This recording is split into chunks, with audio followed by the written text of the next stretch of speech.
I discovered a pregnancy test in our bathroom, despite having had a vasectomy. Then I overheard my wife say, "I did the same thing with the first one." That's when everything fell apart. Hi Reddit. I'm Ethan Cole, 38 years old, a mechanical engineer living in Richmond, Virginia. For 8 years, I was married to Alina, graceful, intelligent, and polished, working as a PR director. We had what looked like a perfect family: 2 kids, 5-year-old Liam and our youngest, Eden, who had just turned 3. If you had asked me how I thought my marriage would end, I'd have said in a blaze, tears, shouting, doors slammed. But the beginning of the end didn't come with an explosion. It came in the form of something small, barely noticeable, a foil wrapper glinting on the bathroom rug. It was a Wednesday morning. I remember because I always took Liam to preschool on Wednesdays. I stepped into our master bathroom to grab my shaving kit and noticed a shimmer on the floor. Sunlight caught something small and metallic. I assumed it was a candy wrapper Liam had left behind. But when I picked it up, it wasn't candy. It was the peel-back foil from a birth control pill blister pack. It had 2B printed on it, Tuesday's pill. I just stood there for a moment, confused. Alina had stopped taking birth control after Eden was born. She said it wasn't needed anymore since I'd had a vasectomy. So why was there a birth control foil in our bathroom now? I didn't confront her. That's not who I am. I think before I act. Logic always wins over emotion. I quietly slipped the foil into my wallet, left everything untouched, and drove Liam to school pretending nothing had changed. But inside, I knew something had. That day at work, I was useless. I couldn't focus on my turbine design project.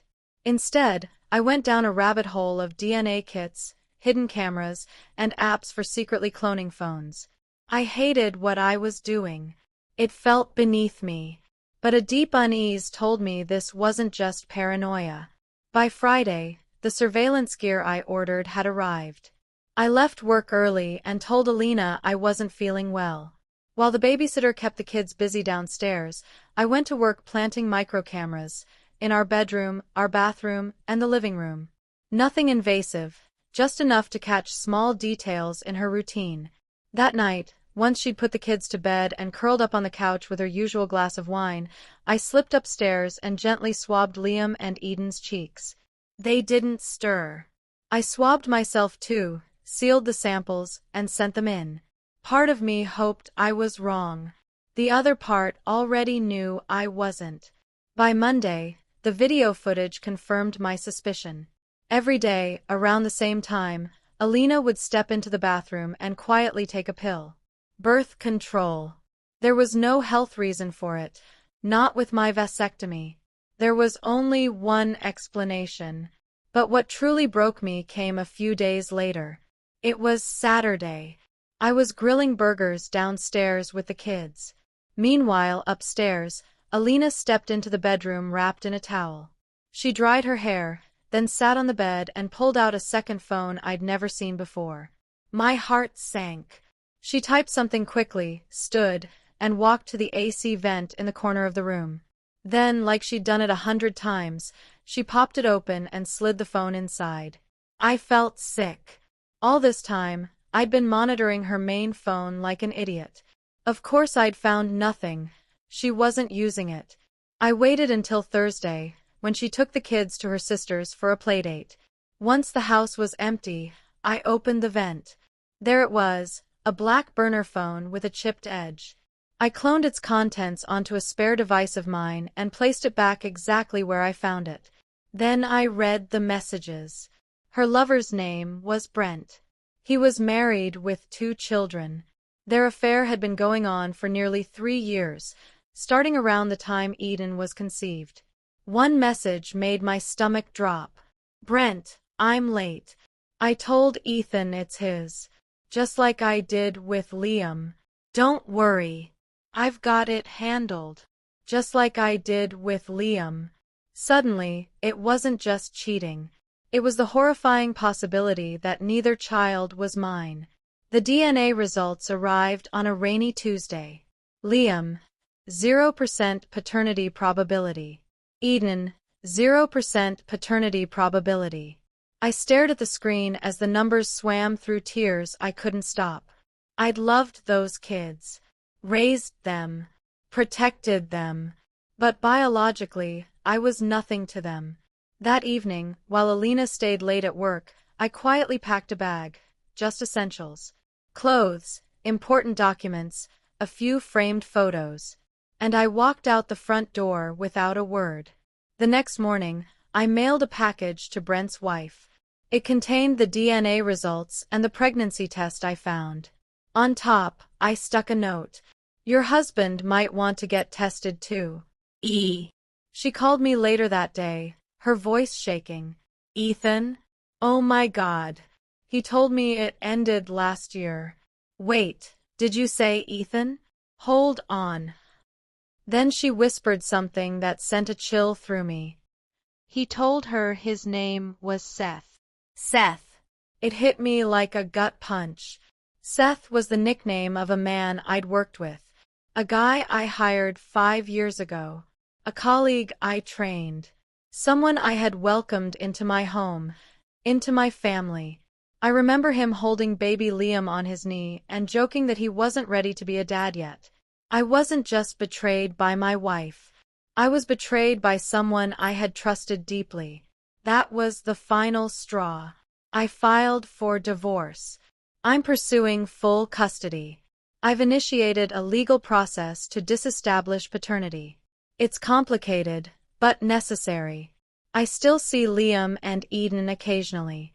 They know me only as Dad, and for now, I can't take that away from them. But I also can't continue living the lie. And Alina, she still doesn't know how much I know. One day, she'll come home and find a letter waiting for her, quiet and devastating. Just like that little foil disc on the floor that started it all. She came back home that Thursday evening right after the sun dipped below the horizon. She was balancing her purse, a container of Thai takeout, and the diaper bag from her sisters. The house was quiet. My car was gone. I had vanished. Nothing of mine remained in the house, except for one white envelope that sat dead center on the kitchen island. My handwriting marked the front. Inside wasn't a letter or a farewell note. Just cold, undeniable truth. The official DNA report, printed on lab letterhead, and page after page of screenshots from the burner phone, every incriminating message captured, printed, and laid bare. That night, she called 10 times. I let the phone ring. I wasn't ready to hear excuses. The next morning, I sat across from my attorney and handed him the full collection, video clips, lab documents, text transcripts. Every last piece of the deception.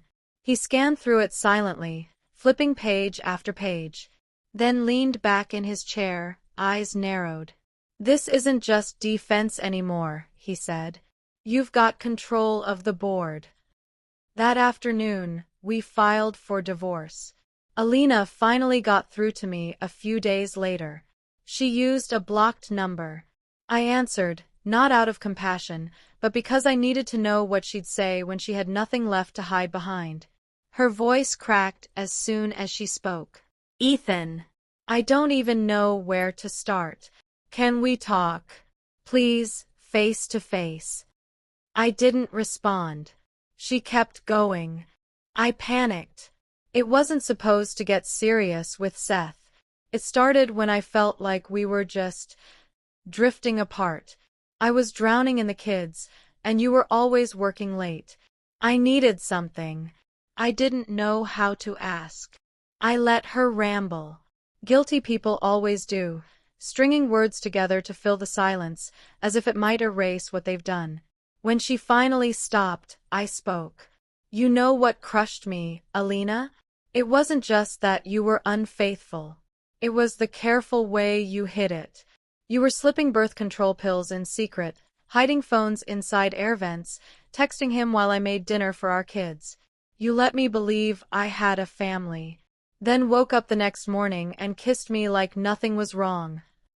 The line went quiet. Then, almost in a whisper, she said, "They still love you, Ethan. The kids. You're their dad. I closed my eyes. My throat burned. I know, I said. And I'll always be there for them. But not for you. That door is closed. Days later, I got a call from Meline, Seth's wife. She had confronted him with the screenshots, the DNA results, everything. He denied it at first. Tried to twist it back on me, even claimed I might have faked the tests. But when she brought up the pregnancy test, he cracked. Broke down sobbing. She told him to leave. Said she was finished. After that, Meline and I spoke more. Not out of romance, just two people trying to stitch their lives back together, piece by piece, comparing notes on a betrayal that affected us both. Then came the custody battle. Alina's legal team argued I was the children's psychological parent. That biology didn't change my responsibilities. But my lawyer had evidence that painted the full picture: calculated deceit, emotional manipulation, and years spent raising children I was never told weren't mine. The judge didn't fall for her act. Alina was awarded weekend visitation. I was granted full legal custody. You may not share their DNA, the judge said, but you've raised them, loved them, protected them. You are their father in every way that counts. After the ruling, I moved to a new place along the river. Quiet. Calm. I built Liam a custom bunk bed, his name and stars carved into the frame. For Eden, a tiny table where we held tea parties on the porch in the afternoons. Every so often, Alina sends messages. Some angry, some laced with regret, others just filled with memories. I never write back. Seth, from what I've heard, left town. Word is he lost his job after Meline forwarded the affair messages to his company.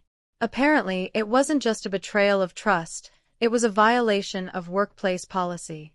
Especially since I had been his direct supervisor when it all began. One night, months later, Liam looked up from his homework and asked, "Dad, where's Mommy's friend, Seth?" I paused. Thought hard about how much truth he was ready to hear. He made some big mistakes, I said. And sometimes when people do that, they have to leave for a while. Liam nodded, then quietly went back to coloring. Kids understand more than we give them credit for. Sometimes I think about that morning. If I hadn't noticed that tiny glint of foil on the floor, if I'd simply shaved, brushed my teeth, and gone on with my day, would I still be in that house? Living a lie? Believing her when she said, "I love you," while she texted another man from a phone hidden in an air vent? But fate doesn't always shout. Sometimes it reveals the truth with a whisper. With a sliver of light bouncing off a bit of foil in the corner of a room. Now, I live with truth. It isn't easy. It's not without pain. But it's honest. I walk my kids to school each morning. I design things again, not just for work, but for them. Tree houses. Science projects. Trust. One day, when they're ready, I'll tell them everything. But for now, I give them what matters most. Love. Real love. The kind that doesn't come with secrets or shadows.